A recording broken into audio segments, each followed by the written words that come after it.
Lead was discovered at Woodhead in the hills above Carsphairn village in 1838. Soon the village of around 300 people sprang up to support the mines that were built here. The owner of the mines was Colonel MacAdam Cathcart, third son of the 10th Earl Cathcart. He married Jean MacAdam, heiress of Quintin MacAdam of Craigengillan, and took the name MacAdam as a middle name. As an entrepreneur in the Victorian mould, he set about building the mines with an eye to the surge in lead prices that had followed the end of the Napoleonic Wars. As a man with philanthropic notions, the village he built to support the mines was something of a model of modernity at the time. He built good cottages for the miners and also a school and library. The library was filled with hundreds of books, many borrowed from the library at Wanlock Head. The school had as many as 46 pupils in the 1840s and had a good reputation. In the statistical account of 1844, it tells us the population of Carsphairn parish had almost doubled in the 5 years since the mines began work. The development of Woodhead mine was having a draining effect on the population of Lead Hills.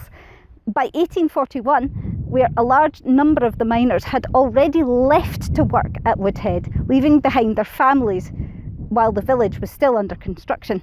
Colonel Cathcart employed a lot of Cornish overseers to run the day-to-day workings of the mines because of their experience. A crushing, washing and smelting plant was built, with the crusher powered by a 30-foot diameter water wheel. The furnaces processed the ore, which was then transported to Ayr via Dalmellington, then shipped to Liverpool. Women and boys worked as lead washers, paid around about 1 shilling per day.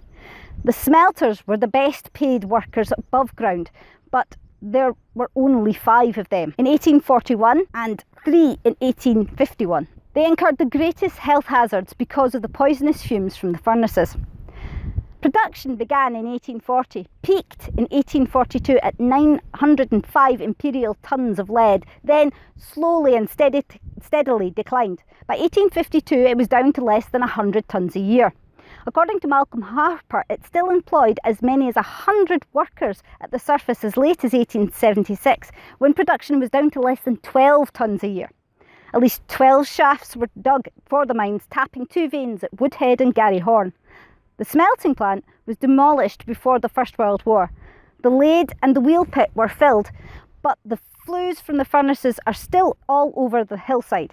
Slag heaps and dumps from the mining processes dot both sides of the glen at Garryhorn. Half a mile up from the remains of the smelting plant are the remains of the village, comprising now only 3 workers' cottages and what remains of the school. The last people to live at Woodhead left in 1954.